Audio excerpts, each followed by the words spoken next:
In a role-playing game, the character named Ako asks Rusian to marry her. Unfortunately, Rusian flatly refuses. Ako then asks why Rusian turned her down. Rusian explains that he has decided never to fall in love again. Ako understands but continues to insist on marrying him. Rusian wonders if Ako is even listening to what he just said. Ako assures him that she is listening. That's why she is being so bold. She believes that if Rusian marries her, it will be more enjoyable. Rusian is puzzled by Ako's confidence but still declines. At that moment, the Alley Cat Guild is in action defeating mobs. Their members include Rusian, Shmuin, Ako, and the guild master Apricot. Rusian prepares to attack with his sword. Fortunately, the shield he carries deflects 2 arrows shot by enemies. Rusian signals Schwein to attack. Schwein leaps and slashes his sword at the 2 archers, making them disappear instantly. Meanwhile, Rusian faces one mob but is soon overwhelmed and knocked back. Seeing this, Ako quickly heals him excessively, causing 3 enemies to surround her.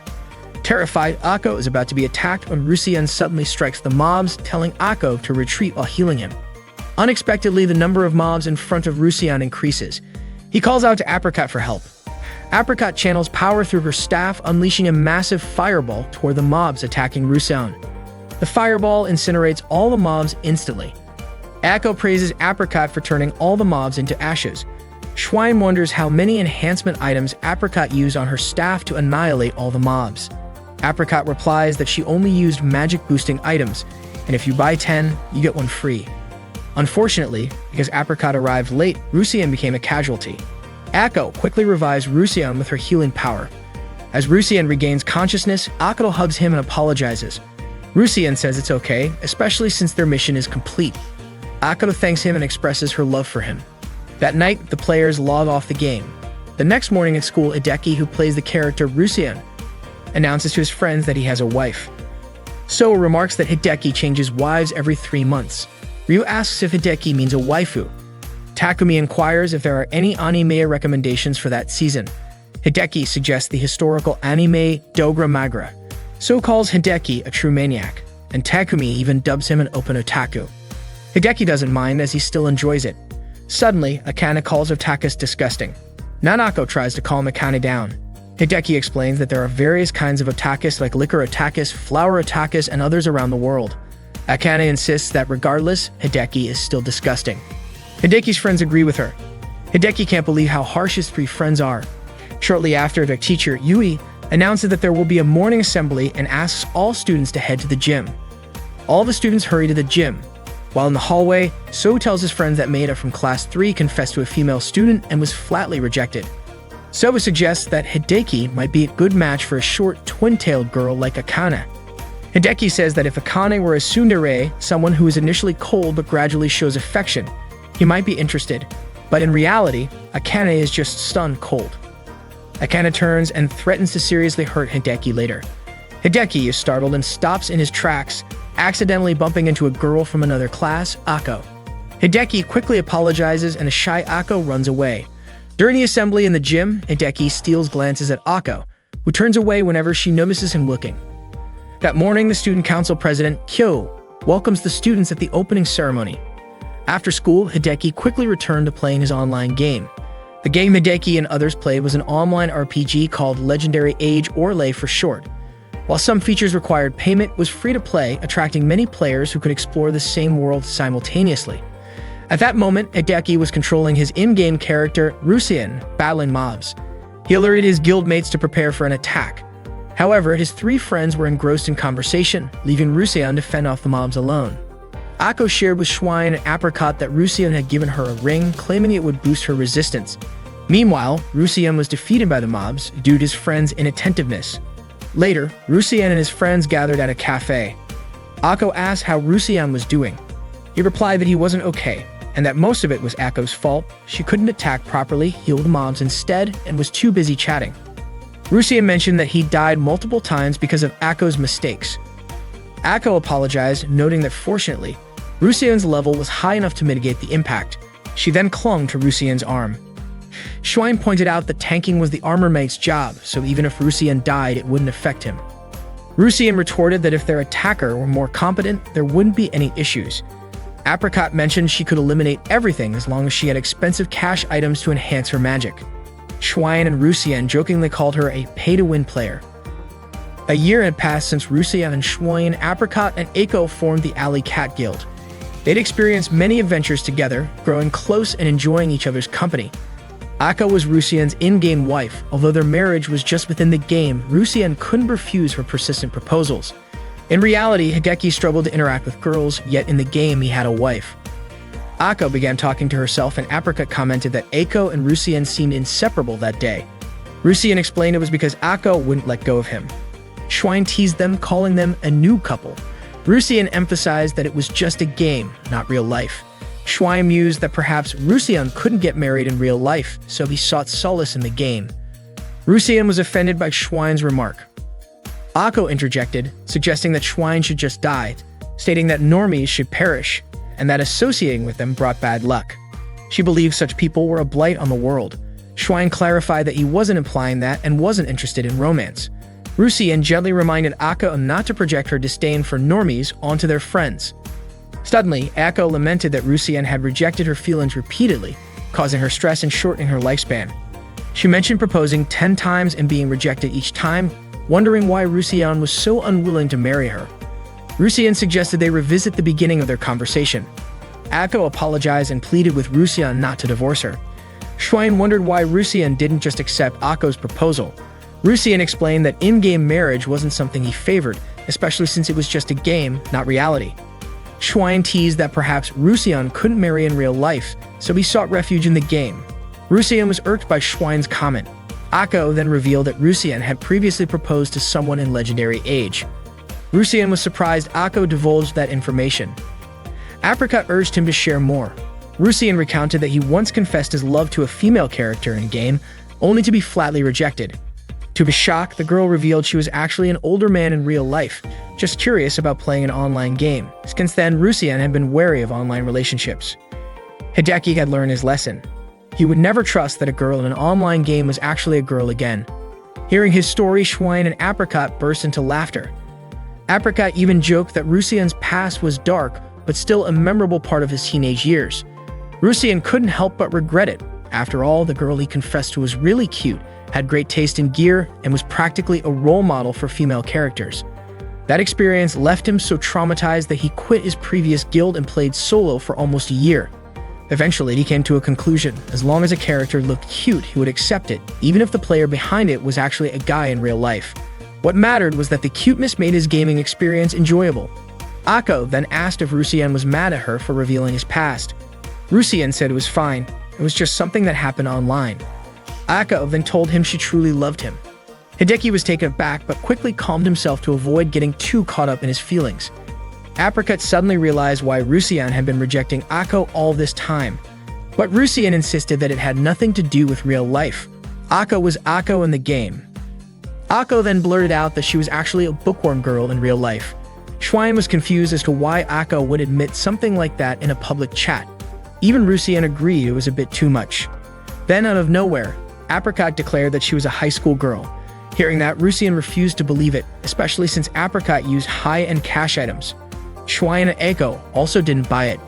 To prove it, Apricot suggested they meet up offline for the first ever in-person gathering of the Alley Cat Guild. That day, the members of the Alley Cat Guild gathered near the train station. Hideki messaged the others, letting them know he was standing by a large tree in front of the station. Not long after, a girl approached him and called out Rusien. Shocked, Hideki hesitantly admitted that he was indeed Rusien. The girl introduced herself as Aiko. Seeing the real Aiko for the first time, Hideki was completely stunned. Meanwhile, Aiko, realizing that the guy in front of her was really Rusien, got so excited that she immediately clung to him. Hideki quickly told Aiko to stop calling him Rusien in public. Suddenly, Akane appeared and asked if Hideki was Rusien. Hideki was shocked. Akane was also a guild member. Aiko asked if the two of them knew each other, but before they could answer, Kyo showed up and greeted them. Akane immediately called Kyo student council president, but Kyo corrected her, saying that at that moment, she wasn't the student council president, she was the guild master of Alley Cat Apricot. Kyo instantly recognized Rusien and Aiko, who was still clinging to him. That meant Akane was actually Schwein. Akane quickly protested, telling them not to call her Schwein in real life. The group then headed to a cafe for their first offline guild meeting. Ako was overjoyed to meet Rusian in real life, so much so that she kept touching his face.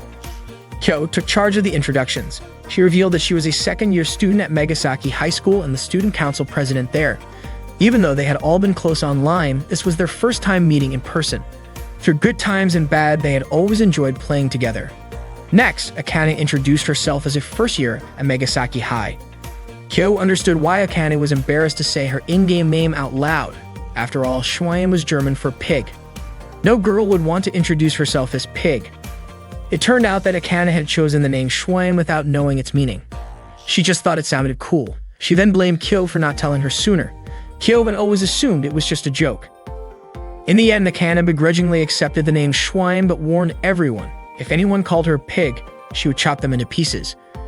Hideki had introduced himself as Rusian, and it turned out that saying his character name out loud was pretty embarrassing. He introduced himself as a first-year student at the same high school as Kyo. He also admitted that he didn't participate in any extracurricular activities, had no particular talents, and that his only hobby was playing online games. Next, Ako introduced herself, saying that she was also a first-year student at the same high school as everyone else. To everyone's surprise, her in-game character name was the same as her real name. Akane and Hideki were both shocked that someone would actually use their real name for a game character. Ako admitted that she didn't join any extracurricular activities and didn't have any friends at school. In fact, she even mentioned that sometimes when she went to school, she became the center of attention. Everyone was surprised to hear that. Hideki reassured her, saying that all of them were her friends. Ako was grateful and said she was really happy to have friends she could talk to. Hideki then brought up that Akane was actually quite popular since she was confessed to by a third-year student the other day. Ako immediately called Akane a pleb and Kyo agreed. Akane admitted that she rejected the confession because she had no interest in dating anyone. Hideki then asked if Maeda, the guy who was popular among the girls, wasn't her type. Akane reasoned that if she had a boyfriend, she would have less time to play online games. Akane then turned the question around and asked Hideki if he would reject someone if they confessed to him. Kyo and Ako immediately responded that of course he would. Hideki said that they were all way too honest. Ako then shared her idea on how to solve this issue. She suggested that Akane could just get married in the game just like Ako and Rusian did, so she wouldn't lose any gaming time and could still be with the person she loved. Akane found the idea disgusting. Meanwhile, Hideki still couldn't fully grasp the fact that the cute girl standing in front of him was actually his in-game wife. That day, the members of the Alley Cat Guild gathered offline for the first time at a cafe. After introducing themselves, they continued chatting casually. They all just found out that their guild master was actually the student council president at their school. Akane mentioned that Kyo was actually the daughter of their school principal. Kyo then revealed that her father was also the owner of the school. Hideki commented that Kyo must be rich, but Kyo disagreed, saying that her family only owned the school and a few companies. Akane understood why Kyo spent so much money buying in-game items. Her family was wealthy. However, Kyo clarified that the money she used to buy items was her own. She did initially ask her parents for capital, but she had already paid them back in full. Suddenly, Ako blurted out that people with such bright futures should just die.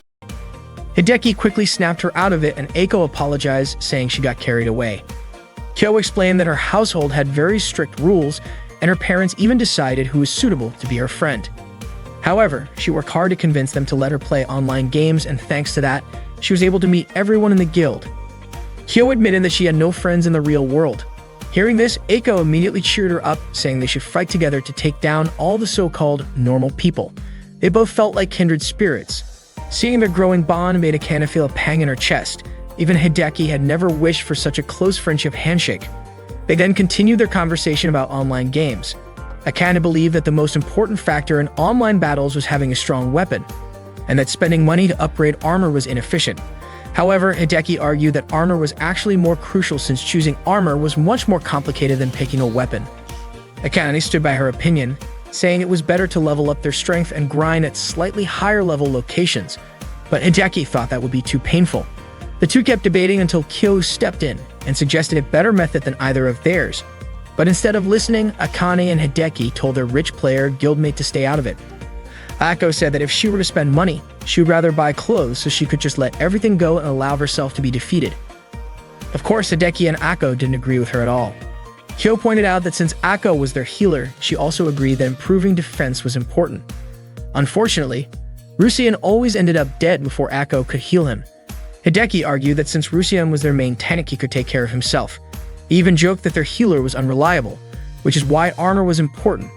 Akane and Kyo had no counter-argument, so the discussion ended there. After leaving the cafe, Hideki apologized for initially assuming that everyone in the guild was male. Kyo was surprised, pointing out that she had mentioned it in the game, but Hideki hadn't believed her. Akane even remarked that Hideki's face instantly darkened when he saw them in person. Hideki had always thought that the game and real life were separate, but he realized that he genuinely enjoyed meeting everyone. He also came to understand that his in-game friends were actually impressive in real life as well. Akane immediately cringed at his words, calling them disgusting. Whether in-game or in real life, Akane's reactions were always the same. Kyo also thought that Rusian was just as cold toward girls in real life as he was online. Akane warned Hideki that she wouldn't forgive him if he acted overly familiar with her at school. Seeing how close Hideki and Akane seemed, Ako quickly clung to Hideki. Akane reassured her not to be jealous, saying she had no intention of stealing Ako's husband. After that, they all went their separate ways. As Hideki walked with Ako, she asked him if he had initially thought she was a guy too. Hideki admitted that he had actually thought she was an old man. Ako was shocked. She had told him she was a girl, so why hadn't he believed her? And why had he accepted her marriage proposal if that was what he thought? According to Hideki, even if Ako were a guy, it wouldn't matter to him. That statement shocked Ako. Hideki didn't mean it the way Ako thought, since the game and real life were two different worlds. Even if Ako was a guy in real life, in the game, Ako was still Ako. Ako then said that meant Hideki didn't care about age, gender, or anything else and liked her simply because he liked her. Hideki admitted it. Ako was delighted and said she wanted to be with Hideki because he was Rusian. She'd also said that even if Rusian wasn't a guy her age or someone different from what she imagined, she would still truly love him. Hideki thanked Ako, and for a moment, he almost got carried away, but he quickly reminded himself that the game and reality were different.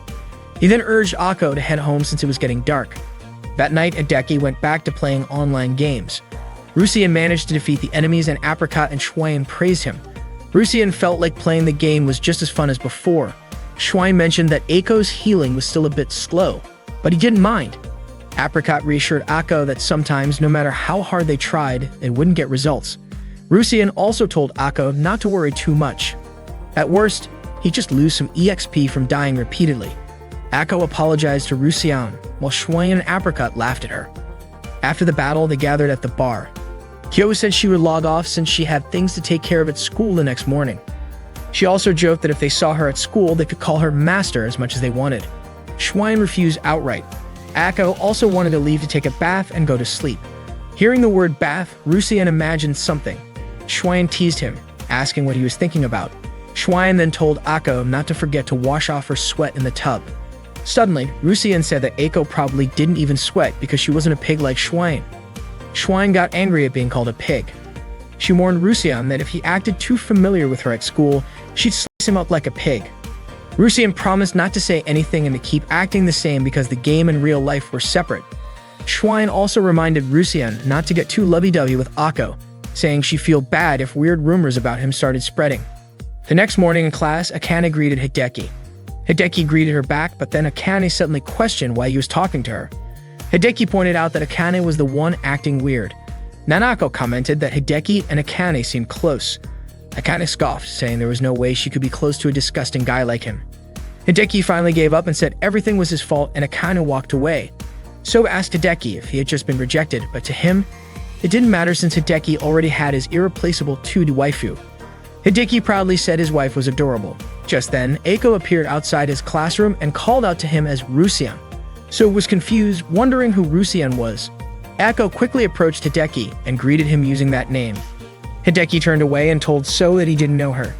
Seeing no response, Ako moved closer and asked if Hideki wasn't feeling well. Hideki yelled at her to stop calling him that and demanded to know what she wanted. Ako instead mentioned that last night they had stayed together until late, shocking the entire class. Hideki quickly tried to explain that it wasn't what they were thinking.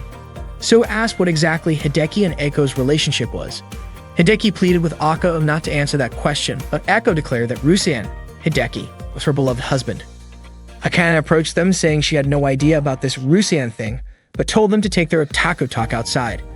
Hideki led Ako out, but Ako happily thanked Akane, calling her Schwein. She then excitedly pointed out that Shuan and Rusian were in the same class. Akane said she had no idea what Eiko was talking about and dragged her outside. Akane assumed Akane was mad because she hadn't used her full name, so she called her Shuin again. Akane screamed in frustration and Hideki tried to calm her down but accidentally also called her Shuin. Then Akane approached them and asked if the three of them knew each other. Akane immediately denied it, then quickly pulled Akane out of the classroom and told her to stop calling her Shuin. Once they were outside, Akane asked if she had done something wrong. Hideki explained that it was because she called Akane Shuin, and that she didn't seem to realize that it wasn't appropriate. Hideki clarified that Rusian and Shuin were their in-game names and told Akane to be more aware of the time and place. Akane responded by saying that her only friends were Rusian and Shuin. Hideki reiterated that the game world and the real world were different. Akane then questioned whether she and Shuin weren't friends just because they always played and chatted together. Akane didn't mean it that way, but her response made Akane sad. Akane suddenly realized that she and Rusian were nothing more than strangers who had no real connection at all, even though she loved him and had even married him. Overwhelmed by the realization, Eiko started crying. Akane and Hideki discussed how to handle the situation, and Hideki suggested just going along with it for now. Akane laughed and reassured Akane that she was an important member of their guild and also their friend. Akane, still crying, insisted that it was all a lie. However, Hideki told her that she was still Akane, and in the game, she was his beloved wife. Akane clarified that what they meant was that they just didn't want to use their in-game names in real life, especially at school, where Akane was known as someone who didn't play games.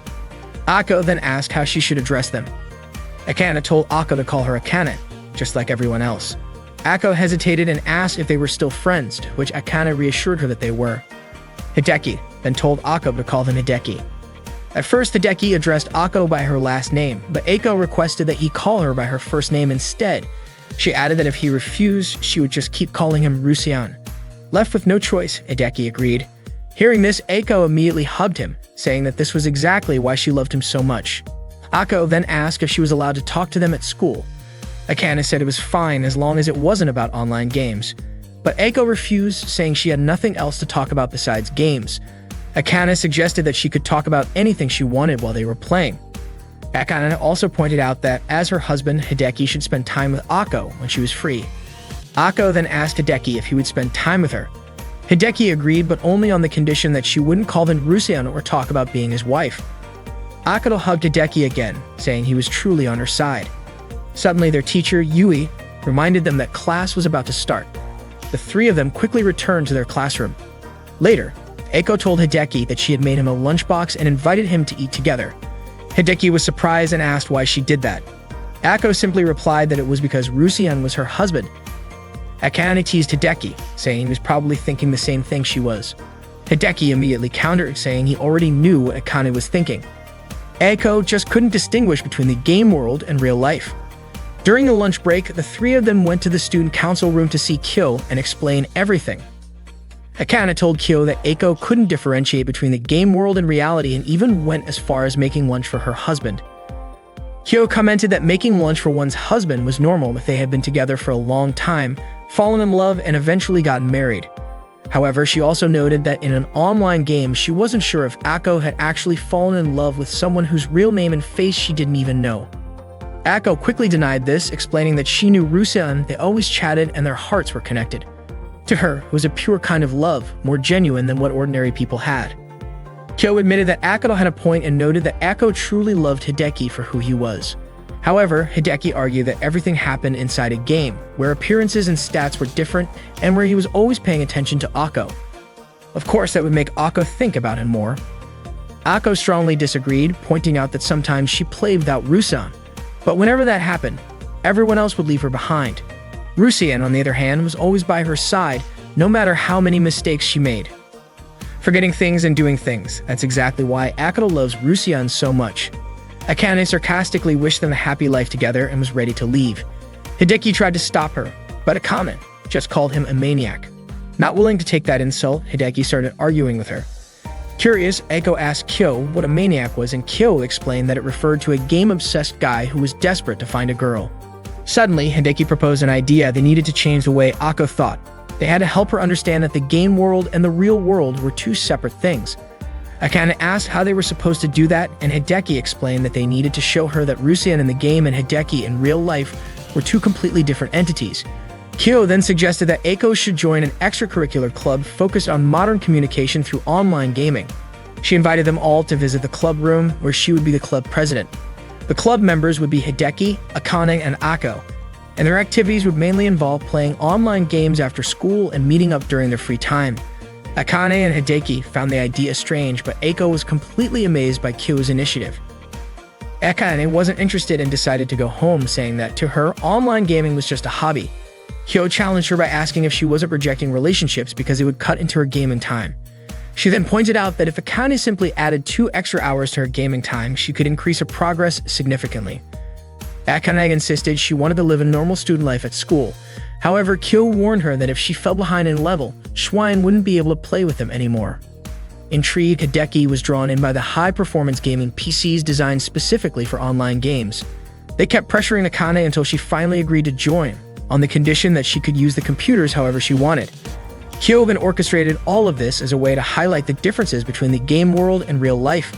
By playing the game while being physically together in the same room, the contrast between reality and the game would become more apparent.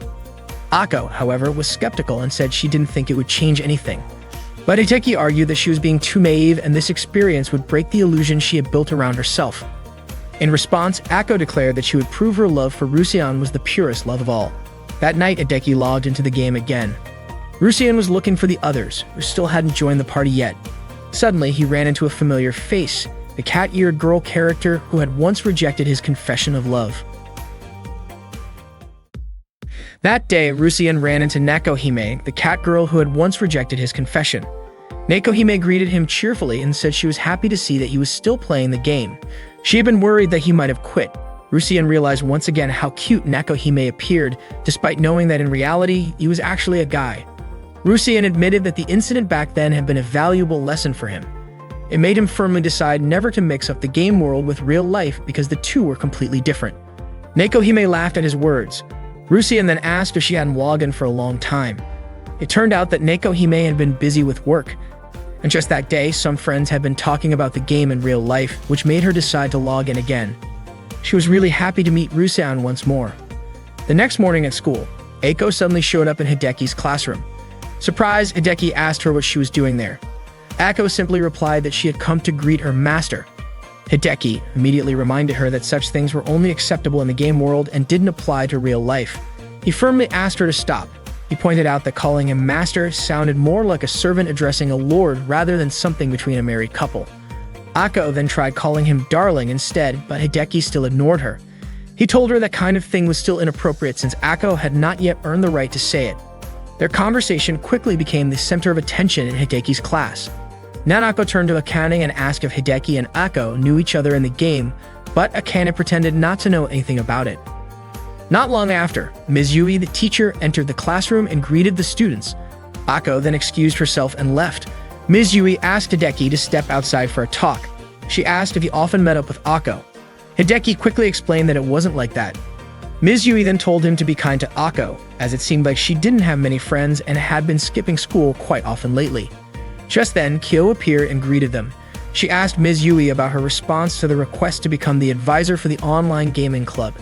Ms. Yui explained that she was already representing the literature club, but Kyo insisted that she should do it under her name instead. After school, Hideki and his friends gathered in the online gaming club room. Ako was typing out her messages while saying them out loud, which made Hideki ask her to stop doing that. Akane was excited and suggested they all go on an adventure in the Bloom volcano. Kyo encouraged everyone to get ready. Hideki then asked Ako to check her equipment. When he looked at it, he was confused as to why Ako was wearing a waterproof cloak when they were heading to a volcano.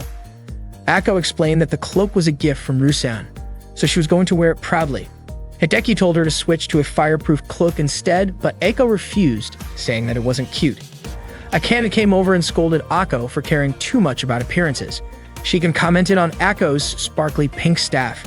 Ako had chosen it because she thought it looked adorable when attacking enemies. It even made star effects appear. After checking her equipment, Ako finally realized that her gear was way too weak. Akane pointed out that she was treating this like a game rather than taking it seriously. Hideki offered to lend Ako his staff of virtue, but she revealed that she already had one. Hideki insisted that she should use it. Meanwhile, Kyo was simply laughing at their funny conversation. Soon, their game characters arrived at the volcano. Akko sulked, complaining that her new cloak wasn't cute at all. Just then, a monster appeared. Apricot stepped forward and proudly showed off her new Meibo staff, which could unleash powerful flames. Akane quickly grabbed Kyo's hand, stopping her from using a premium skill. Apparently, almost all of Apricot's items were premium. Hideki also told Kyo not to use cash items in front of them. Kyo was annoyed by their restrictions, reminding them that she was both the student council president and their guild master. Schwein eagerly showed off her sword, clearly full of energy that day. More monsters suddenly swarmed toward them. Apricot reluctantly agreed not to use her premium skills but decided to strengthen her staff using her cash items. She unleashed her perfect blizzard ability, but the snowfall effect from her staff barely had any impact on the monsters. Suddenly, one of the monsters jumped behind Apricot and attacked her. Rusien and Schwein immediately rushed in to fight it off. Apricot regretted holding back. If she had just used her premium skills, she could have defeated all the monsters easily. Rusien then called out to Akko, telling her to revive Apricot. However, Akko hesitated. She was struggling because the game settings were different from what she was used to. Finally, Hideki approached Akko's seat and showed her where the revive and heal skills were. Akko commented on how skilled Hideki was at playing the game. Akane felt that the day had been even more exhausting than regular level grinding. Kyo pointed out that the second run was much better and that their efficiency had improved, but Akane argued that it was only because Hideki was essentially controlling Akko. Akko praised Hideki for a job well done and said that she felt more useful to everyone that day. As Hideki and Akko walked home together, Akko mentioned that from now on, she wouldn't skip school anymore. She was happy because Hideki, or rather Rusien, was always there to support her. No matter what happened, as long as they were together, it wouldn't be a problem. Hideki quickly clarified that he had never agreed to that. Akko then wondered aloud if Hideki would prefer them to be a jobless married couple. Hideki sighed and said that if he had to choose, he would go with that option. Akko teased him, telling him to say it over and over again. Hideki just smiled and admitted that he was starting to get used to being called Rusien. Hideki then suggested stopping by the supermarket to grab some cold drinks. As they drank together, Akko remarked that it still felt like they were inside legendary age. Hideki called it a fantasy world. Akko then asked if they seemed like a married couple. Hideki disagreed, saying that they weren't old enough to get married yet. Maybe they just looked like a couple dating. His words made Akko a little surprised. Hideki reminded her that it was getting late and that her parents might be worried about her. However, Akko casually revealed that her parents were hardly ever home. If they were, there was no way she could play games every night. Hideki recalled what Ms. Yui had said earlier about Akko not having many friends. He decided to escort her home right away. The next day in the club room, the guild members were back to playing their online game. After completing a mission, Hideki asked for a short break. Kyo pointed out that thanks to Akko's improved healing skills, their party wasn't dying as often. Akane commented that Akko's previous gear had been absolutely terrible. Akane went to the restroom for a bit, and when she returned, they resumed playing. Suddenly, Schwein was shocked to see her character dressed in a bear costume. Akko found it adorable. Rusien called out for Schwein to hurry up and fight the monsters. Schwein's weapon was shaped like a green onion, but its power was unmatched. Apricot had maxed out its strength, much to Schwein's confusion. Schwein wondered why Apricot loved wasting money on such weird things. That day's mission was successfully completed. Akko praised Hideki for his efforts, but Hideki told her that she had done a good job as well. Akko was delighted to receive his praise. Akane, however, was skeptical, wondering if this whole club had any real meaning. She reminded them that the original purpose of the club was to help Akko separate the game world from reality, but instead, it seemed to be doing the opposite.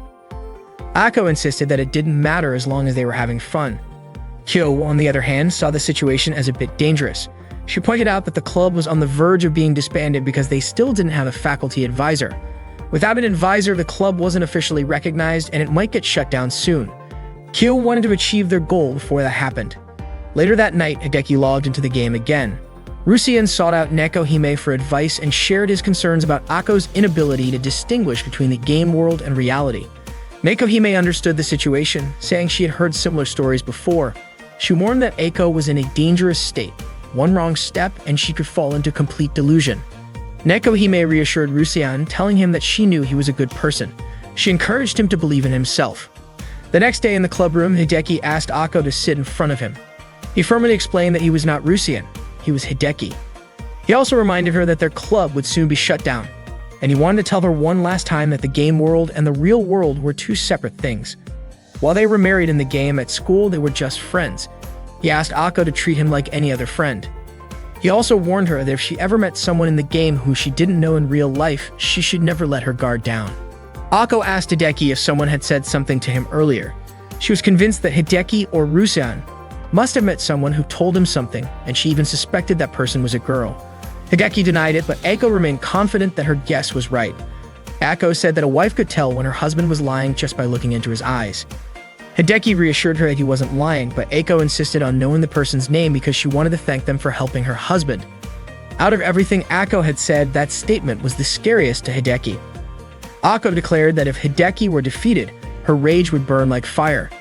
Hideki thought Akko was acting strange. Rusean then went to meet Nekohime again and told her what had happened with Akko. Nekohime laughed and said that Rusean was easy to read. As Nekohime was about to leave, Akko suddenly appeared behind Rusean and said that she had seen the woman. Akko asked if Rusean liked the cat-eared woman and if that was his type. Rusean told her not to imitate her because she was just an acquaintance, and he also revealed that she was the one he had once proposed to. Akko was shocked and called it an insult, saying that the woman had broken Rusean's innocent heart. She even wanted to teach her a lesson, but Rusean stopped her. He refused to let Akko bother Nekohime. Akko understood and quickly left because she had something important to take care of that day. The next morning, Ms. Yui informed Hideki that Akko had skipped school again.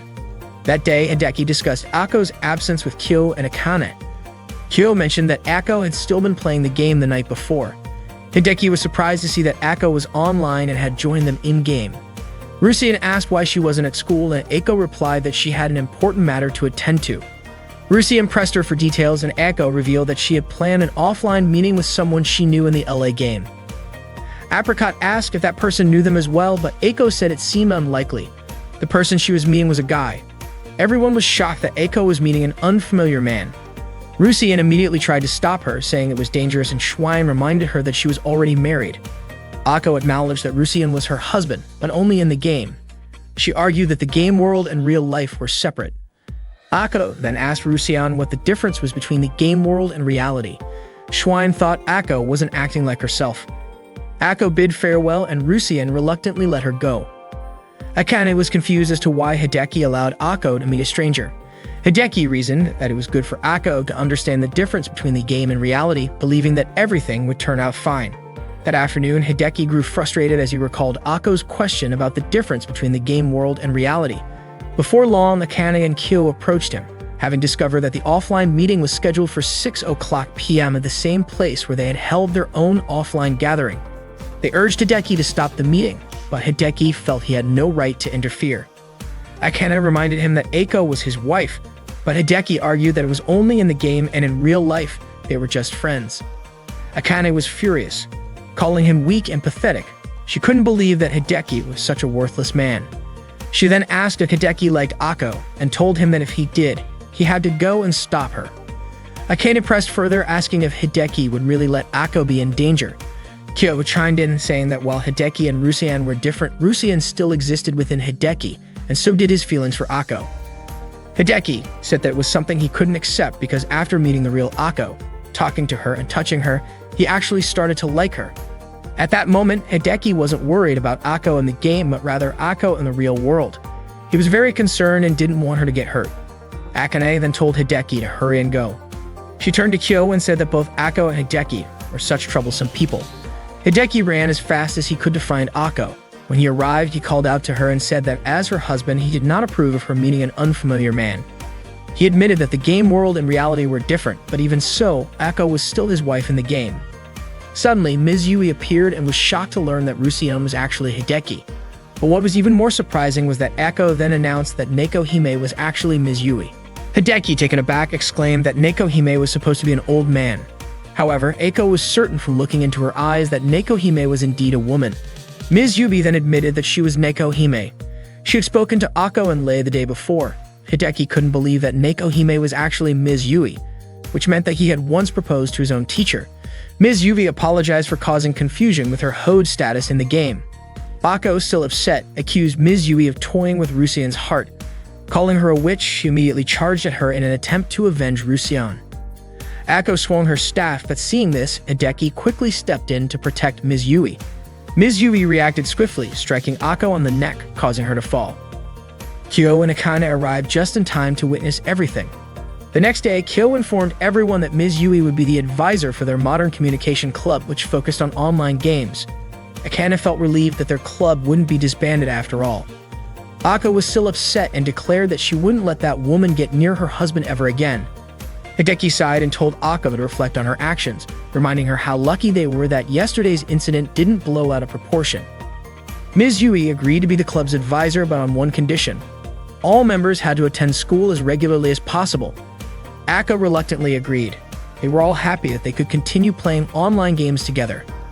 Ako then asked Hideki to come to her house to meet her parents, but Hideki refused. Ako then asked if she could go to Hideki's house instead and meet his parents. Annoyed, Hideki reminded her once again that the game world and reality were completely different. That day, Hideki told a story about what happened after Rusian was rejected by Neko Hime. For a long time, Rusian was heartbroken and played solo. Eventually, Rusian approached a guild intending to join them. Someone there said he would interview him first. The man first asked why Rusian wanted to join their guild. Rusian explained that playing solo had been lonely and he thought that by joining a guild he could dedicate himself entirely to the game. The man then asked what Rusian did in real life. Rusian replied that he was a high school student.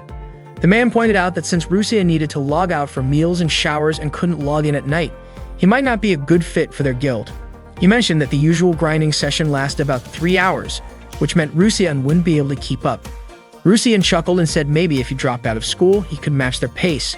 The man then revealed that many members in their guild had already quit their jobs and school just to play games. Then the man asked Rusian if he knew about reincarnation.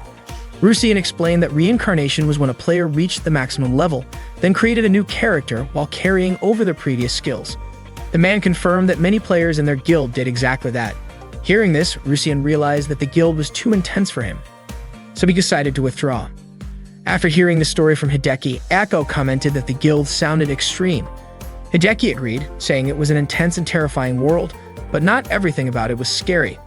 Just as Rusian was about to leave, the man told him that even though Rusian wasn't part of their guild, they were still fellow players and he was always welcome if he ever needed help. Suddenly, Ako said that the guild seemed like a good fit for her, as she could live just for playing online games like the people in that guild. Hideki was baffled as to why Ako, who had just started attending school again, was already thinking about skipping. Ako grinned and said that even if she dropped out and left everything behind, she still had Rusian to support her. Just then, Ako suddenly shouted in shock. She had forgotten her wallet at home. At that moment, Nanako overheard Ako's scream and saw her standing with Hideki. Ako reassured herself that it wasn't a big deal since she could just sell some unnecessary items to get enough money to buy a drink. She started mimicking the motion of pressing a keyboard as if she were in a game. Seeing this, Hideki quickly reminded her that they were in the real world, not a game. Later that day in the club room, Hideki told Ms. Yui that Ako's condition was getting worse. She still struggled to differentiate between the game world and reality, even when trying to buy a drink that morning. Hideki admitted that he had also experienced similar moments like waking up late and thinking he could teleport to school. Kyo added that sometimes when she wanted something, she unconsciously looked for a buy button. Ms. Yui was exasperated. The whole purpose of the Modern Communication Club through online games was to help Ako understand the difference between the real world and the game, but now they were all struggling with it. She even suggested disbanding the club and making them quit gaming entirely. Of course, Kyo immediately rejected that idea. Ms. Yui then told them to start their club activities and left to attend a meeting. Akane speculated that Ms. Yui must have felt burdened by the situation. Hideki admitted that everything was their fault. Kyo then called for a club meeting and proposed a new system, gacha. Akane and Hideki were skeptical, thinking it was just a waste of money. But Kyo argued that gacha was filled with hope, the kind that online players chased by spending just a little bit of money. Ako wanted to try it but didn't have any money. Kyo, convinced by Ako's enthusiasm, even offered to fund her account. Seeing that, Hideki became interested in trying it himself. He wanted to test his luck and said he would give whatever he got to Kyo. After Kyo made the purchase, she told them to begin their online game club tradition, rolling the gacha 100 times. After finishing their club activities that day, Hideki and Ako walked home together. Ako was frustrated that she didn't get a single rare item, and to her, it felt just like her real life. No matter what she did, the results were always disappointing. Hideki reassured her. saying that everyone felt the same way about their lives. Ako, however, declared that life was just a terrible game and she wanted to quit playing it. Hideki suggested getting ice cream to cheer her up, but Ako realized she had forgotten her wallet. Without hesitation, Hideki handed his ice cream to her. The next morning in class, So greeted Hideki by calling him Rusian. Takumi then chimed in, asking if Hideki's girlfriend had arrived yet. Hideki quickly clarified that Ako wasn't his girlfriend, but Ryu jokingly insisted that Ako was his wife. His friend started teasing him when suddenly, Akane entered the classroom. Hideki greeted her, but she ignored him. Nanako apologized to Hideki, explaining that Akane was just in a good mood. Hideki shrugged it off, saying he was used to it. His friends started gossiping about how Hideki was talking a lot with Nanako, and they were convinced he was cheating. They even suggested telling Ako about it. Hideki was shocked when he suddenly spotted Ako standing at the classroom door, calling out his name. After school, Hideki, Akane, and Kyo gathered in the club room. Akane referred to the computer there as a war machine, saying that if a computer ran smoothly, it deserved a powerful name. She even admitted she wanted to take it home. Kyo reminded her that it belonged to the school, so that wasn't an option. A short while later, Ako arrived looking exhausted and immediately approached Hideki, asking him to heal her. She explained that her classmates had been asking why she often visited another classroom. They suspected she had a boyfriend and were curious about what he was like. Ako felt like they were just teasing her, but Akane pointed out that in a group of girls, having a boyfriend was like having a character role. If Ako played alone, socializing would become easier. She even suggested Ako should proudly say that her boyfriend was amazing. Ako insisted she wasn't trying to hide her relationship with Hideki. On the contrary, she wanted everyone to know. However, she didn't appreciate the way her classmates spoke to her as someone who preferred to be alone. She felt like she had built walls around herself, yet they kept pushing against them, and she didn't know how to respond. Kyo, being blunt, said there was no point asking her for advice since no one in her class even dared to approach or talk to her. Suddenly, there was a knock at the club room door. Akane was shocked to see Nanako walk in looking for her. Nanako mentioned that she had noticed Akane acting suspiciously before entering the room, which made her curious about what was going on. She asked if it was a computer club. Kyo explained that it was actually the Modern Communication Through Online Gaming Club, basically an online gaming club. Akane was annoyed that Kyo had revealed that information. Kyo, on the other hand, found it amusing how flustered Akane was and even called her Schwein. Nanako was confused by the nickname. Akane demanded that Kyo stop calling her that in front of other people. Nanako noticed that the computer monitors displayed legendary age, and she asked if everyone in the room played online games. Hideki confirmed it without thinking. Akane accidentally called Hideki by his in-game name, Rusian. Nanako was surprised and asked if that was a special nickname club members used for each other. Panicking, Akane quickly clarified that she wasn't actually part of the club, she was just an observer, making sure that normal people like Nanako didn't get caught up in weird places like that. She then hurriedly tried to push Nanako out of the room. Feeling defeated, Akane muttered that her high school life was over. Meanwhile, Ako and Rusian had already started playing their game. They were waiting for Schwein and Apricot to log in. Rusian assumed that Kyo and Schwein would be joining them that day, considering how exhausted Akane had been after the earlier events. Rusian commented that just sitting around waiting was getting boring. Ako then suggested they go somewhere together. They jumped from the sky and dove deep into the ocean, admiring the underwater scenery. But before they knew it, they got sucked into the mouth of a giant whale. Before long, they resurfaced. Rusian was thrilled to have ridden an airship, seen an underwater temple, and experienced being blasted out by a whale. After that, they visited the city of August. It had been a long time since they last saw so many new players around. Ako compared it to a honeymoon, but Rusian asked her to call it a date instead. Ako felt excited and asked if it was really a date, to which Rusian replied that it was just a figure of speech. Ako was happy to be walking together like this. It reminded her of the first time they met. Back then, it was a fated encounter when Ako was being attacked by monsters, and Rusian defeated them like a prince. Rusian told her to stop making things up. At that time, Ako was waving frantically like a struggling new player, and Rusian had simply asked if she was okay. Then Ako asked how to log out of the game, and Rusian had explained how to do it. The next day, Ako started following him everywhere, and that was how things actually happened. Ako called that love. Rusian told her not to confuse stalking with love. Ako then asked if her husband was doubting his wife's love. Rusian said Ako's love was so intense it made him feel suffocated. The two of them went to an inn. As they entered the hallway, they saw two people in a room staring at each other on a bed. Akko asked Rusian why they were looking at each other like that, but Rusian couldn't answer. Akko pointed out that since she and Rusian were a married couple in the game, it was totally fine for them to do what couples normally do in the game. In other words, they could have romantic chats. Rusian hoped Akko wouldn't suggest things like that, but Akko insisted that they should be able to express their feelings to each other. Akko then gave an example of a romantic chat, Rusian slowly touching her with his fingers, causing the muscles in her back to melt from the sensation. Rusian immediately told her to stop because if she said things like that, he would start imagining it and it would get stuck in his head. They quickly left the inn.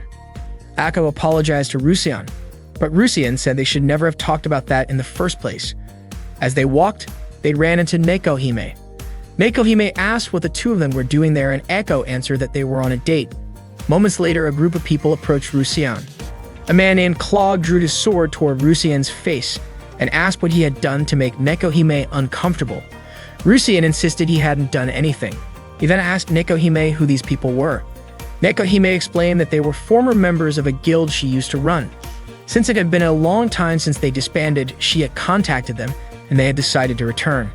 They were the Nekohime Guardians, and they threatened Rusian, saying that if he dared to touch Nekohime, there would be consequences.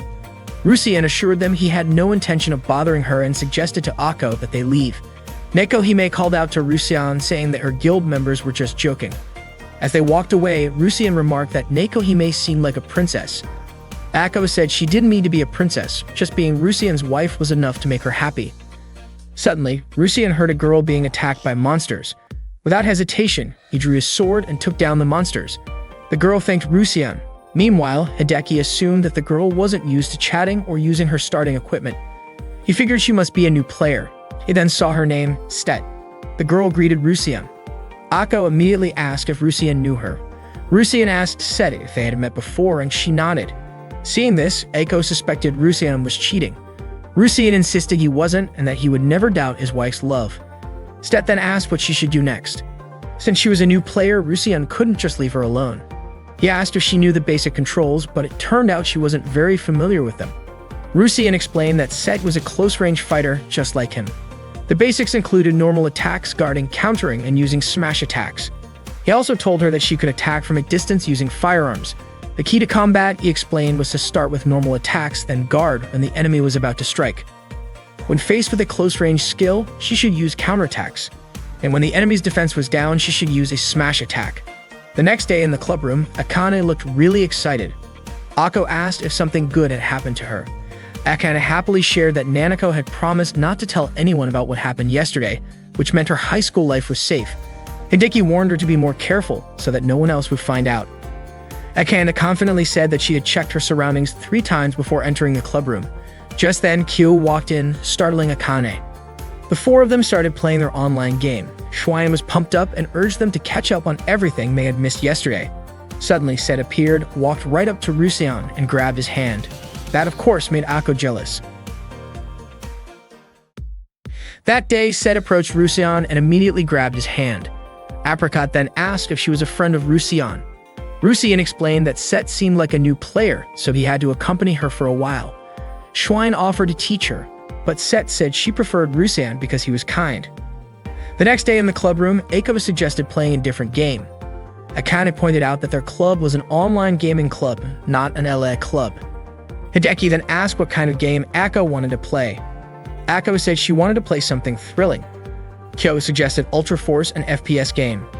Akko admitted she had never played a game like that before. Kyo told Akko, just think of all the enemies as ordinary people. And Akko took that advice to heart. The 4 of them started playing with their team called Team Deathmatch. As soon as they began, Kyo and Akane were immediately defeated by enemies. It turned out that their positions had already been detected. The enemies quickly surrounded Hideki, but suddenly, Akko started shooting at the 3 enemies from the rooftop. Hideki was shocked that Akko was able to take down the enemies from such a long distance. Akko cheered, saying that this game seemed like the perfect fit for her. That night, Hideki ended up staying up late playing Ultra Force. The next day, he was feeling sleepy at school. He was surprised that Akko had taken such an interest in an FPS game. Then he noticed Akko watching him from outside the classroom door. Curious, Hideki went to her and asked what she was doing there. Akko said she thought an enemy might show up at any moment. Hideki suspected that she was getting too immersed in the game. Ako looked out the window and saw two students walking by, immediately considering them as approaching enemies. She said that if this were Ultra Force, she would have shot them on sight. Hideki quickly stopped her from thinking like that. Nanako then greeted Hideki, asking if there was a club meeting yesterday because she had been waiting for them at the usual game spot. That was when Hideki realized that Nanako was actually the player behind Set in Legendary Age. Hideki was surprised and asked why she did it. Nanako explained that she noticed Hideki and the others seemed to be having fun, especially Akane, who was completely absorbed in the game. Hearing that, Akane felt like her high school life was over. Nanako commented that in the game, Akane seemed reliable and totally different from how she was in class. Hideki thanked her. Then Nanako asked if Hideki and Ako were only a couple in the game. She suddenly hugged Hideki and said that Ako wasn't this close to him in real life, was she? Hideki quickly pulled away and told Ako to calm down. But Ako called Hideki an idiot and ran off. Later, Hideki and the others told Ms. Yui about what happened. Nanako didn't expect Ako to get that angry. Ms. Yui explained that Ako wasn't mad, she was in shock. Akane guessed that Ako might have felt like Nanako was stealing Hideki from her. Nanako assured them that she had no interest in Hideki whatsoever, not even a little. Akane pointed out that if the situation hadn't involved Ako, it wouldn't have turned into such a big deal. Nanako then suggested they visit Ako at her house. Hideki thought that would only make her more stubborn.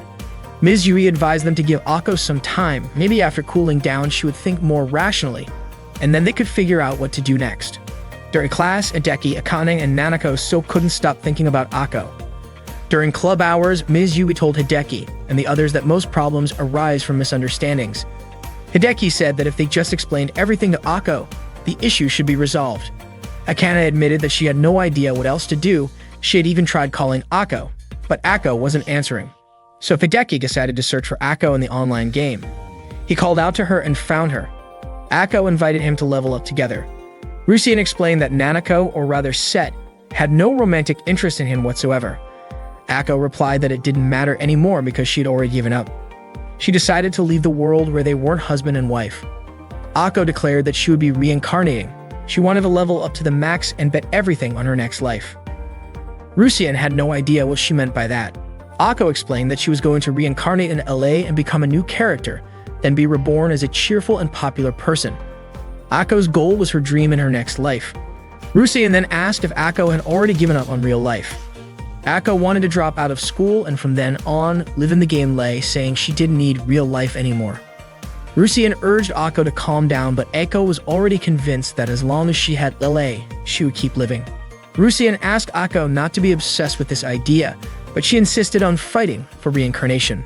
Then Ako deactivated her chat. She deliberately ignored interactions, and it seemed like she was completely shutting herself off inside the game. Kyo realized that the club had backfired on them. However, Miss Yui said that wasn't the case. It wasn't that Ako was under attack, but rather that she was just closing herself off. According to Miss Yui, Ako's behavior actually showed that she was progressing. Akane believed that Ako didn't think Nanako had taken Hideki away from her. Hideki thought that Ako was sulking, but this had turned into a much bigger problem than he had expected. Her emotions had spiraled out of control. Miss Yui also thought the same and believed that there was one guy who understood everything and could handle the situation. Hideki was surprised that he was being entrusted with full responsibility as a student. He then asked to be allowed to handle things in his own way. That day, Akane walked home with Hideki. Akane said that Ako probably realized how slow she was, how she often daydreamed, had trouble remembering things, and quickly forgot anything she had learned. So she imagined that the players in love who gathered with her would slowly disappear from her life. But for Ako, Hideki was different from the others. In the game, when Hideki said, "Let's try again next time," that meant there would definitely be a next time.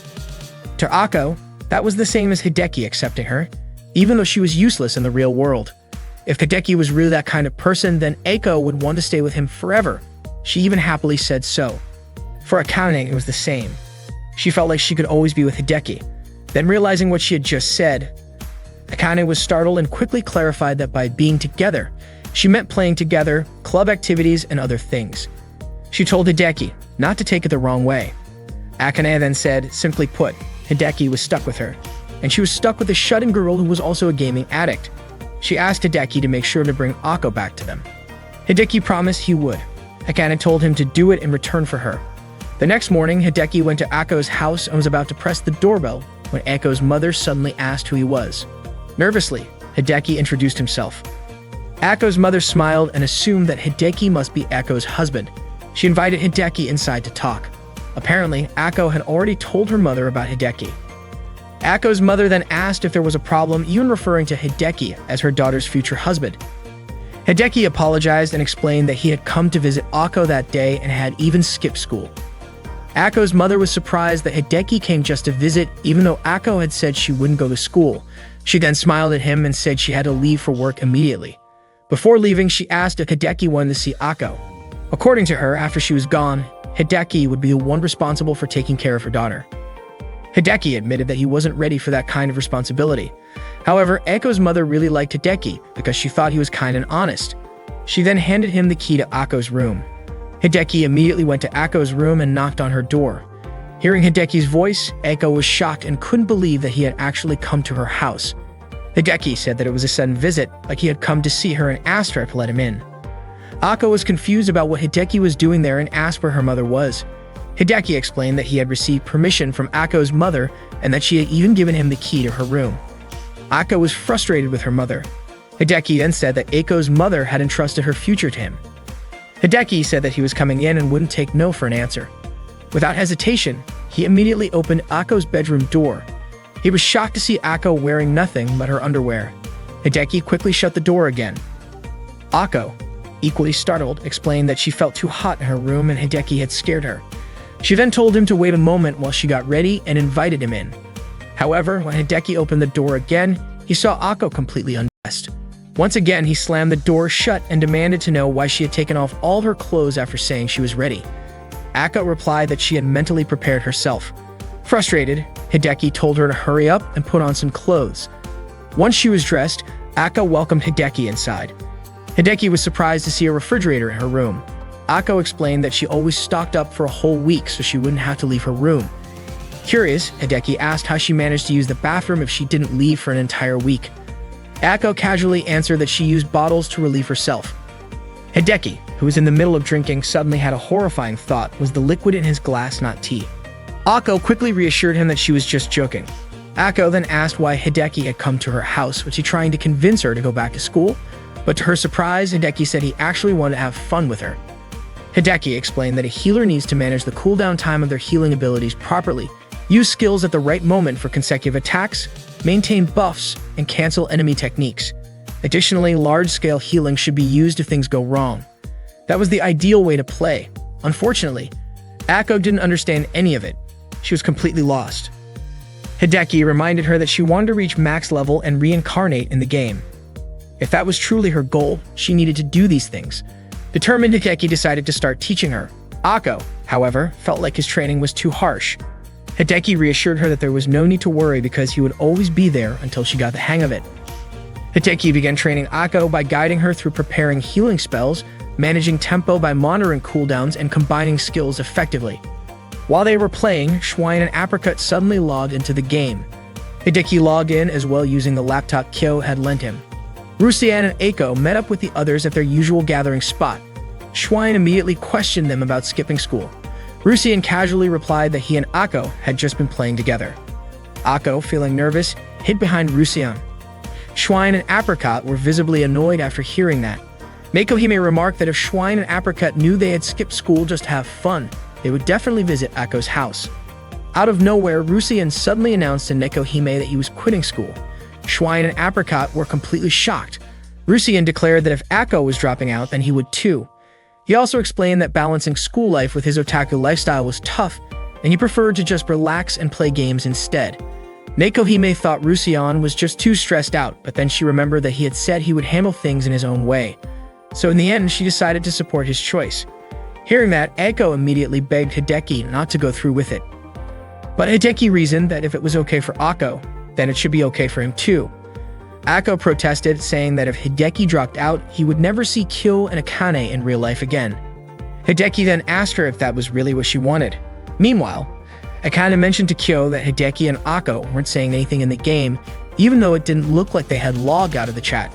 Ms. Yui speculated that they were probably busy. She believed that Hideki had taken Ako that far without asking for anyone's help, so all they could do now was wait and trust him to bring Ako back to school. At that moment, Hideki asked Ako if she truly had no desire to return to school. Ako admitted that making friends was hard for her, and she didn't feel comfortable in class. The situation was just too difficult, but at the same time, she didn't know what else to do because for her, the only thing she enjoyed was the club activities. According to Hideki, everything about Nanako was on Ako's mind, making her feel confused. Ako then asked how Hideki knew that, and Hideki replied that maybe it was because he was her husband. Hideki asked Ako if she had fun that day. Ako said she was really happy.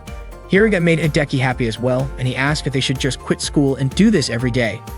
Hideki admitted that he used to think just having the game was enough. But ever since Ako came along, he realized that real life could be fun too. He also mentioned that even Akane wanted to be with them forever. Unfortunately for Ako, real life was just too difficult. Hideki reassured her, saying that it was okay. If she ever felt exhausted from real life, he would play with her as much as she wanted and help her find the joy she was looking for. And when she felt strong enough, she could come back to school.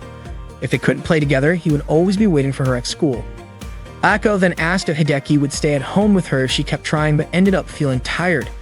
Hideki agreed, saying that he would do that for his wife. Hearing that, Ako was willing to give it a try. The next day, Ako returned to class. Her classmates immediately asked why she had skipped school the day before, expressing concern about whether she had been sick. Nanako then told their classmates that Ako had a boyfriend in their class, and when he found out that Ako was at home, he went to visit her to check on her. Ako's classmates were shocked to hear that Ako had such a caring boyfriend. Ako simply smiled and said that her boyfriend was the best. Rusien told Ako about what happened after he was rejected by Neko Hime. At that time, Yuyun, Rusien's friend, was crying and telling him that his in-game wife, Sarah, had married someone else using a different account. To him, that was the same as cheating. Rusien said that everyone acts differently when they get married in a game. He thought that maybe Sarah just wanted the marriage bonuses. Yoon was deeply in love with Sarah, so he decided to divorce her. To Yuyun, it wasn't fair for him to be the only one suffering. So he immediately asked Neko Hime why she had rejected Rusien's proposal. It turned out there were 3 reasons. First, Neko Hime wasn't interested in getting married in the game. Second, Rusien wasn't the only one who had approached her. And third, the game didn't allow male characters to marry other male characters. Rusien was confused about why he even wanted to get married in the game in the first place. Yuyun, still fired up, declared that marriage was just nonsense and swore never to get married again. Rusien also said he wouldn't get married either. However, after divorcing both of his in-game wives, Yuyun ended up getting married a 3rd time. That was the story Rusien told Ako. Ako immediately responded by saying that she would never divorce Rusien. Rusien said the real lesson from that experience was learning how people behave in a marriage. Ako then said she loved Rusien very much. Rusien blushed and asked if that feeling was only in the game. Embarrassed, he quickly said he was going to sleep and logged out of the game. That night, Ako's words stayed on Hideki's mind. The next morning, Miss Yu was teaching Hideki's class, and they were taking turns reading aloud. After So finished his part, Miss Yui called on Hideki to continue, but she accidentally called him Rusien instead. The entire class burst into laughter. During the break, 2 of Ako's classmates were asking her opinion about outfit designs from a fashion magazine. But Ako had no idea how to respond. In the end, Nanako stepped in and said both outfits looked good. Hideki walked over to Ako, and she immediately jumped and hugged him, saying it was cruel and terrifying. Later in the club room, Ako explained that the models in the magazine looked like they were smugly smiling as if they were powerful high school fashion queens. She couldn't understand how people enjoyed reading those kinds of magazines. Akane told Ako to stop insulting the magazine. Hideki was surprised to find out the magazine belonged to Akane. Akane then explained that this magazine was basically like a Wikipedia for high school girls in real life.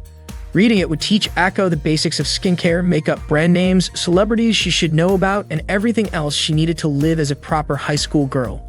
Ako admitted that if Akane had to spell it out like that, then it must be something important.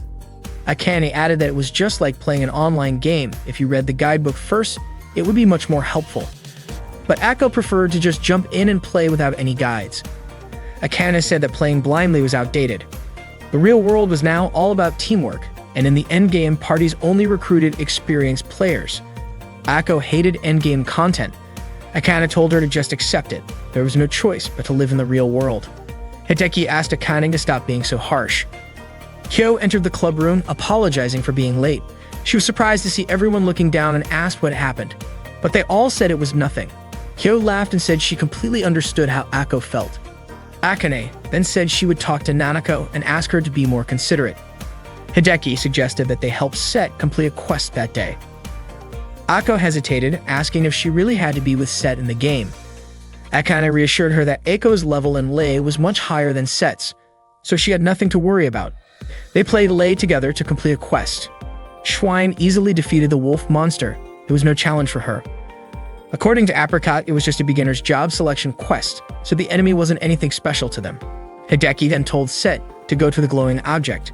When Set touched it, she received the power of the sacred beast and her appearance automatically changed. Schwein congratulated her on becoming a summoner, and all she had to do was choose her pet using her summoning skill. Without hesitation, Set picked a cute dog and named it Mouton. Schwein commented, "Isn't Mouton the name of your dog at home?" They gathered at their usual spot. Apricot praised Set's choice of the summoner job. Schwein mentioned that fighting by letting a pet attack the enemy from the front while she attacked from behind in super style. Set laughed, noting how drastically Schwein's in-game speech differed from Akane's way of talking at school. Schwein told her that she'd get used to it over time. She then asked if Set had checked the guide page that had been given to her. Set had read it, but she still didn't understand it. Whenever she had questions, she just asked Rusian. Akane was annoyed because things had gone so terribly. Set had triggered a trap and blown them all up, then charged straight at the boss, leading to the entire party getting wiped out. Schwein told Ako to take note, saying, "This is just like real life. This is what happens when you don't know what you're doing." Ako nodded, realizing she didn't want to end up like that. Set then asked why everyone seemed so relaxed when final exams were coming up soon. With that, Kyo decided to suspend club activities until the exams were over. The club room would be closed until the exams were finished, and she told everyone to study properly. Akane was surprised at how calm and composed Kyo seemed, but it turned out Kyo had always been a top student. Kyo also reminded them that once the exams were over, a long summer vacation awaited them. Akane and Hideki were curious if they would have any events during summer break, but Kyo simply said that they would definitely look forward to it. Ako then asked if she could still log into the game from home during exam season. Kyo left that decision up to each person, saying they would need something to help them relax after studying anyway. That afternoon, Hideki and Ako walked home together. Ako mentioned that with club activities suspended, their consecutive lunches would be interrupted, meaning she wouldn't have to go to school anymore. Hideki insisted that she still needed to come since her attendance was already at the limit. It turned out Ako had only been coming to school because of the club. Hideki warned her that if she failed her exams, the club would be disbanded, so she had to try her best. Ako started thinking she was going to school for the club, but the club was created for school. It felt like an endless cycle. Hideki encouraged her to do her best, but Ako jokingly asked him to keep pushing her all the way home. Ako then mentioned that summer was coming soon, but Hideki reminded her that they had final exams first. He asked if she was ready, but Ako simply said that her dream was to become a housewife. Hideki then asked how her midterm exams had gone and guessed that she had probably failed all of them. Later at home, Hideki worried that if Ako had to take remedial lessons, he wouldn't be able to confess his feelings to her. Suddenly, his younger sister Mizuki asked what he was thinking about. Mizuki asked him to help her study, and that gave Hideki an idea he could teach Ako too. Without hesitation, Hideki left Mizuki behind and rushed out. In the game, Rusian told his friends that he had decided to tutor Ako, thinking it would be an effective method. Ako was then forced to study in the game, with Rusian teaching her some of the material for the finals. At that moment, he was helping her with Japanese, making sure she could write properly using kanji. Ako was getting sick of Japanese class, even the kanji characters in her head were starting to dance around. Next, Schwein was going to teach her math. For Ako, math was a nightmare, so she tried to run away, but Apricot blocked her with an ice wall. Ako felt like the game she was playing was cruel and bizarre. She was being forced to study like crazy inside a game. Schwein told her to stop complaining since they were all there to support her. No matter what, they had to make sure Ako passed. Ako said she didn't care about the first semester. If she failed, she could just take remedial classes during summer break. But that Nekohime informed her that the teachers were busy with entrance exams for new students, so they wouldn't have time to hold remedial classes for first years. Nekohime advised Ako to focus on Japanese if she didn't like math. Hearing Nekohime say that, Ako felt like she was back in remedial class with Ms. Yui. Nekohime reminded her that in the game, she wasn't a teacher, she was Nekohime. Set asked Rusian if Nekohime was really a teacher in real life, but Rusian told her not to ask and just focus on listening to the explanation. Ako admitted that when she saw difficult sentences, her head started spinning. Nekohime emphasized that essays were really important. The next day, the modern Japanese final exam began. The students started working on their test papers and Eiko's face was full of anxiety. After the final exams ended, Hideki and his friends played their online game. Ako looked completely exhausted and restless. Schwein told her to hang in there. Nekohime revealed that she had checked Ako's answer sheet, and surprisingly, Ako had passed. She didn't need remedial classes or extra lessons, all thanks to everyone's efforts. Rusien praised Ako, and she excitedly invited everyone to go leveling up together. But Rusien stopped her, pointing out that she still looked dizzy and needed to log out and get some sleep. Apricot reminded her that just because exams were over, it didn't mean she could start skipping school. Ako left first and went straight to bed. Nekohime also logged out because she had reports to prepare. Apricot and Schwam were about to log out too, but Rusien stopped them, asking for advice. He told them that he wanted to confess his love to Ako and asked what they thought. Seeing that both of them were completely silent, he repeated himself. Apricot admitted that they were just unsure of how to respond since he had brought it up so suddenly. Rusien explained that summer break was coming up and they wouldn't see each other outside of the game, so he wanted to create some special memories of his youth during the summer. Unfortunately, neither Apricot nor Schween gave him any real advice. They just told him they supported him but didn't want to get involved. Frustrated, Rusien asked why they were being so heartless and what would happen to him if he got rejected. Schwein bluntly told him that if he was that worried about rejection, then maybe he shouldn't confess at all. Apricot, however, reassured him that judging by the situation, she didn't think Ako would reject him. Schwein then asked why he didn't just call her right now and confess over the phone, saying that Ako definitely wouldn't turn him down. But Rusien wanted to do it in person rather than over the phone. Plus, he had never confessed to a girl before. Curious, Rusien asked Apricot about her own romantic experiences, but she admitted she had never had a boyfriend. He then turned to Schwein, knowing that she had been confessed to before, but Schwein revealed that she had turned the guy down. She said that if Rusien needed advice on how to reject someone, she could help, but otherwise, none of them had any experience in love. Schwein then suggested that they should all put their heads together and figure out the best way to confess in a way that would make any girl happy to hear it. That day was the last day of school before summer vacation. As the student council president, Kyo gave a speech to the students marking the end of the school term. She expressed her hope that during summer break, all the students would continue to take pride in being students of Megasaki High School. In front of the class, Ms. Yui wished that summer vacation would be meaningful for everyone. As Hideki was chatting with his friends, Ako suddenly called out to him and invited him to the last club meeting before break. So teased Ako, saying that he would be lonely without being able to admire her beauty for an entire month. Surprisingly, Ako's response was quite blunt. While in the club room, Hyo announced that there would be no club activities during the summer break. However, the Alley Cat Guild would continue as usual. Hyo hoped that all the members would enjoy their time playing online games. She then announced that the online gaming club would be holding a camping trip that week. Hyo reminded them that what online gamers needed most was money to buy premium items, but more importantly, they needed to take care of their health. The camp would be held outdoors, so she asked everyone to prepare themselves accordingly. Miss Yui also agreed to accompany them. Ako then told Hideki that according to the schedule, they would be going to the beach, so they would need swimsuits. On the way home, Hideki recalled Akane and Kyo's advice about confessing to Ako. Ako suddenly asked Hideki which swimsuit he liked best, specifically the school swimsuit. Ako believed that if she wore a school swimsuit, all the guys would go wild. Hideki quickly dismissed her assumption, telling her not to think that way because he preferred something more normal. Hideki then invited Ako to stop by the park for a moment. As they sat on a bench, Hideki turned his back to Ako, feeling nervous. He was secretly reading a piece of paper that Akane and Kyo had given him. The note from Kyo simply said, "Go all in." Meanwhile, the note from Akane advised him to set the mood, confess, and succeed.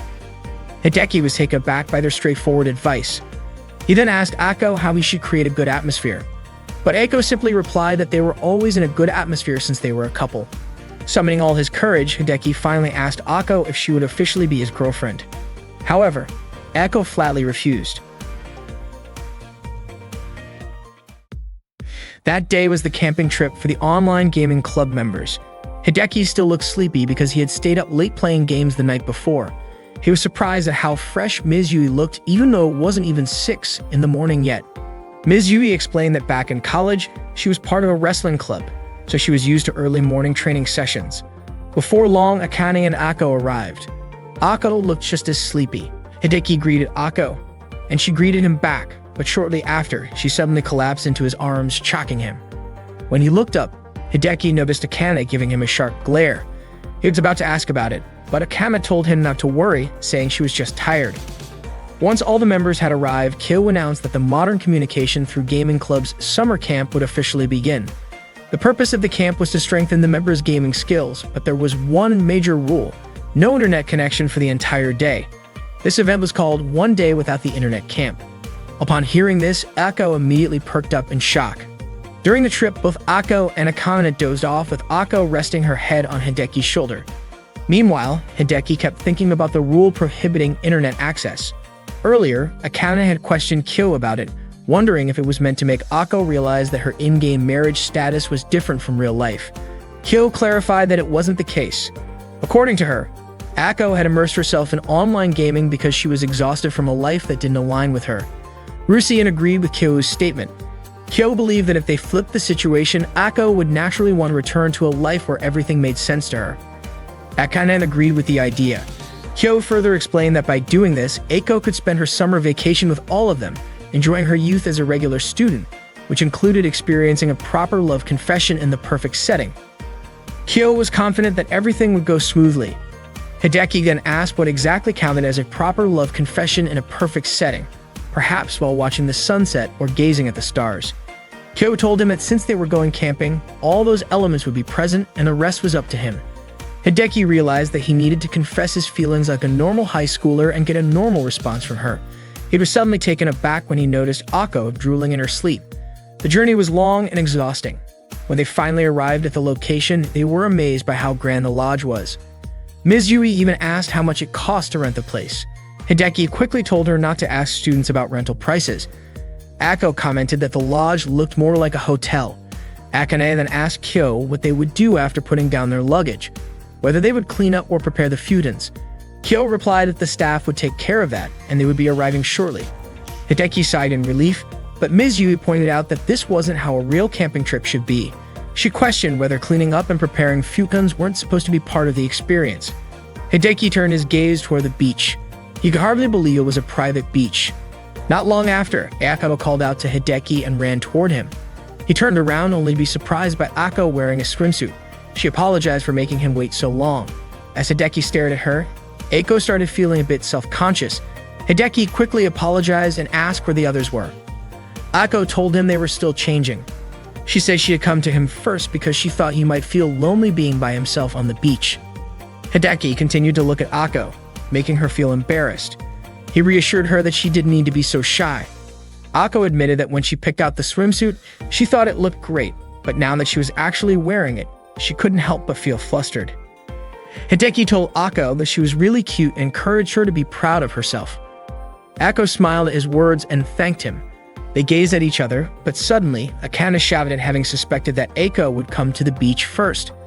Kyo's original plan was for all of them to appear at the same time in their swimsuits to make Hideki nosebleed and run to the restroom, but their plan failed. Hideki, however, said that he wouldn't react like that. Akane then told Ako to put on sunscreen, warning her that she would get sunburned if she didn't. Akane applied sunscreen on Ako, making Ako giggle because it tickled. Kyo then pointed out that Hideki hadn't applied any either and jokingly offered to put it on for him, but Hideki refused. Akane and Ako volunteered to help Kyo, and the three of them applied sunscreen all over Hideki's body, making him squirm from the ticklish sensation. Hideki felt like he had been violated by the three of them. Ms. Yui then arrived and invited everyone to get ready to play in the water. Hideki and Ako lay on floaties, Akane dove underwater, and Kyo swam. After having their fill, they returned to shore. Ms. Yui was surprised by how satisfied they looked even though it was still early in the day. She was also confused about why they weren't playing together. The group didn't understand what she meant. Hideki explained with an analogy. When a new map appears in an online game, they all enter it together, but once inside, they split up. The most important thing in a new map is to find out how much EXP can be earned for leveling up, whether there are rare items, and how high the death rate is. After exploring, they regroup and share the information they gathered. They do things individually at first, but always return to each other in the end. That was their pattern. Ms. Yu was surprised and asked if that was normal for their generation. Hideki wasn't sure, but for him and his friends, it was just the way things were. After saying that, Hideki started craving an online game session, but Kyo reminded him that the inn's internet access was restricted. Akane mentioned that she had enjoyed playing in the ocean and Ako was already eager to sleep in the lodge. Ms. Yuvi reminded them that they were still at the beach. She wondered why they weren't playing together and experiencing the youthful excitement of the moment. Ako admitted that she didn't enjoy things like that at all. Ms. Yuvi didn't care whether they liked it or not, whether they gave up, or whether they went anywhere at all. She insisted that they try and give it their best shot. Hideki countered, saying that if they tried a new game and didn't like it, it would simply stop playing it. Ms. Yu became frustrated and argued that the real world and the gaming world were completely different. She then firmly ordered them to do it as their club advisor. After that, they played beach volleyball together. Kyo's powerful smash sent Hideki falling into the sand, making Kyo and Akane burst into laughter. Once they had enough of volleyball, they moved on to the watermelon smashing game. Hideki was blindfolded and tasked with breaking the watermelon while the others guided him. To his surprise, he succeeded. Then they buried Akane in the sand and shaped her body to resemble a game character, laughing and having fun together. Time flew by as they enjoyed themselves until sunset. While Hideki was soaking in the hot spring, he suddenly realized that he needed to cherish his youth and confess his feelings to Ako. Just then, Ako opened the door to the hot spring and asked Hideki to join her for a soak. Hideki, completely naked, was shocked and instinctively stood up. Akane immediately pulled Ako away and quickly shut the door. Hideki couldn't believe that Ako had just seen him naked. That night, Kyo invited everyone to have a barbecue. Ako asked why the ingredients hadn't been prepared yet. She volunteered to handle it, and Akane also wanted to help, but Ako said there wasn't enough time. Akane felt insulted and thought Ako saw her as a nuisance. In the end, Ako cooked everything herself while the others just enjoyed the food to their heart's content. Hideki and Ako sat together, gazing at the beach. Hideki told Ako that he hadn't expected her to be such a good cook. Suddenly, Akane ran past them, swinging a sparkler like a sword. Hideki assumed she was practicing sword play, but Ako figured she was just waving it around. Hideki thought it was dangerous, but instead, Ms. Yui spun Akane around playfully. Hideki and Ako laughed at the sight. After that, Kyo lit the fireworks she had prepared for Hideki and Ako. They watched the fireworks display together. Not long after, Ako started to tear up. Hideki asked what was wrong. Ako said she didn't mean to cry, but for some reason, she felt extremely happy. She had never imagined herself spending time like that. She was so happy that it almost felt unreal, yet she also felt a bit sad. Ako thanked Hideki. Hideki was confused as to why she was thanking him, and Ako explained that if it weren't for him, she wouldn't have been there at all.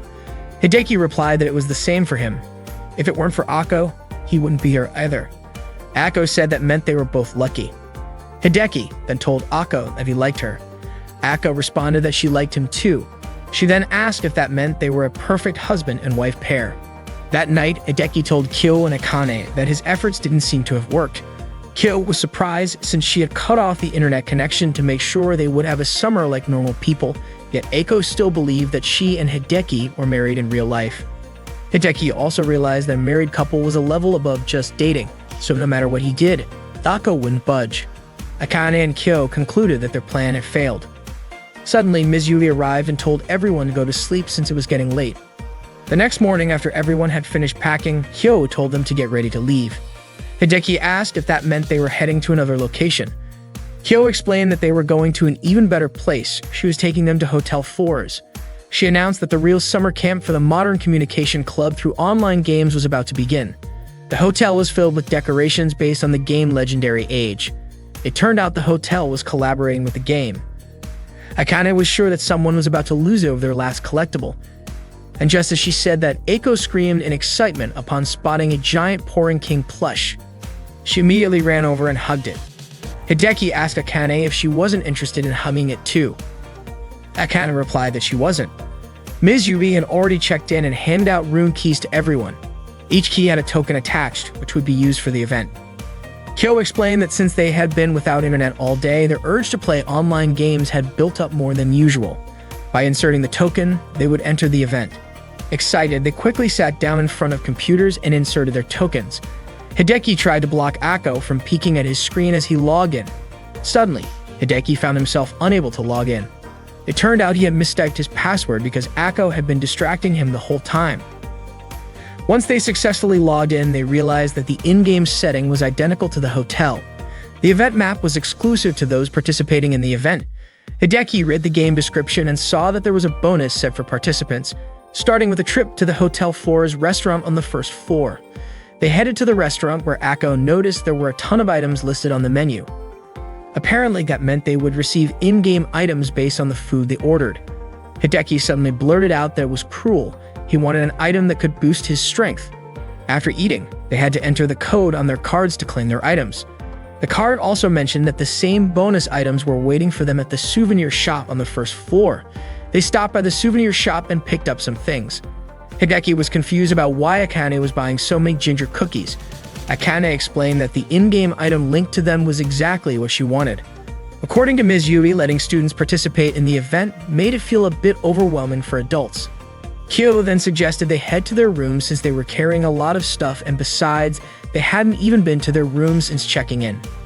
Kyo explained that the rooms being used for this promotional event were equipped with computers and internet access.